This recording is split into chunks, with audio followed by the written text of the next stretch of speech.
नमस्कार दोस्तों, नरेंद्र मोदी के नागपुर संघ मुख्यालय के दौरे के बाद राजनीतिक सरगर्मियां तेज हो गई हैं। योगी आदित्यनाथ के हाल ही में दिए गए एक बयान के बाद तो मानो विपक्ष को एक मुद्दा मिल गया है। अपने अपने तरीके से लोग इसका अलग अलग अर्थ निकाल रहे हैं।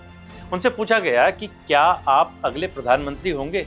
उन्होंने इसके जवाब में कहा कि राजनीति मेरे लिए फुल टाइम जॉब नहीं है, मैं योगी हूं, हमेशा के लिए राजनीति में नहीं हूं। आइए इसका क्या मतलब है डिकोड करते हैं।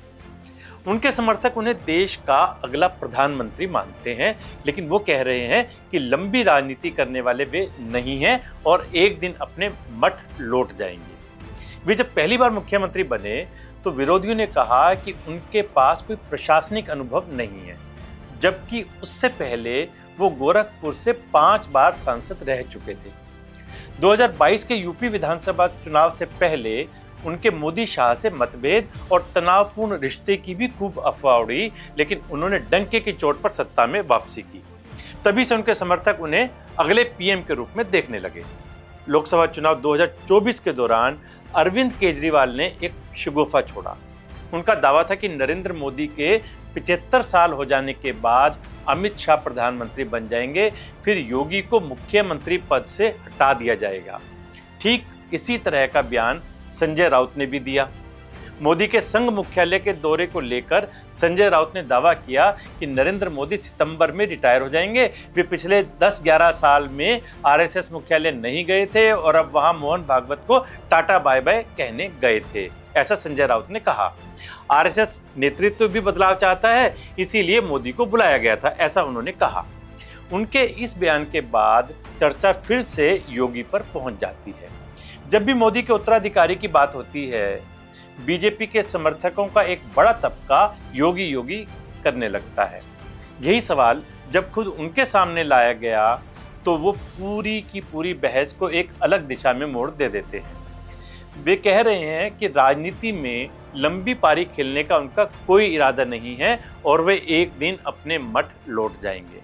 यहाँ बड़ा सवाल ये है कि वे क्या संदेश दे रहे हैं और ये संदेश किसके लिए है। क्या उनकी राजनीति यूपी तक ही सीमित है? उनसे पूछा गया कि आरएसएस, बीजेपी और बाकी लोग आपको पसंद करते हैं, मोदी आपको पसंद करते हैं, उपयोगी कहते हैं, देश का एक बड़ा तबका आपको प्रधानमंत्री के रूप में देखना चाहता है, इसके बारे में क्या कहेंगे? उन्होंने इसके जवाब में कहा कि राजनीति उनके लिए कोई पूर्णकालिक पेशा नहीं है और एक दिन वे अपने मठ लौट जाएंगे। उन्होंने ये नहीं कहा कि लखनऊ से ही मठ लौट जाएंगे या दिल्ली पहुंचने के बाद। वैसे दिल्ली भी वो सांसद के रूप में पहले भी आते जाते रहे हैं। समय समय पर होने वाले सर्वे में भी लोग योगी और अमित शाह दोनों को अपने अपने हिसाब से नरेंद्र मोदी का उत्तराधिकारी बताते रहते हैं। उनका कहना है कि मैं उत्तर प्रदेश का मुख्यमंत्री हूं और पार्टी ने मुझे राज्य के लोगों की सेवा करने के लिए यहाँ रखा है। तो क्या उनकी राजनीति सिर्फ उत्तर प्रदेश तक ही सीमित है?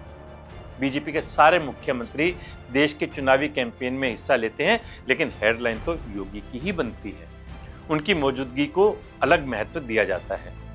2018 के छत्तीसगढ़ चुनाव में योगी जब वहां पहुंचे तो तत्कालीन मुख्यमंत्री रमन सिंह ने उनके पांव छुए थे, जबकि वो मुख्यमंत्रियों में सबसे कम उम्र के थे।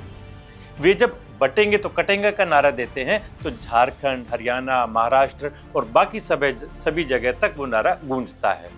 पाकिस्तान से लेकर बांग्लादेश तक उनके बयानों की चर्चा होती है। फिर कैसे मान लिया जाए कि वो यूपी तक ही सीमित है और आगे भी यहीं रहना चाहते हैं? जो कुछ भी उन्होंने कहा है वो राजनीतिक रूप से दुरुस्त है, मजबूरी की बात अलग है। लेकिन क्या राजनीति में कोई समय सीमा होती है?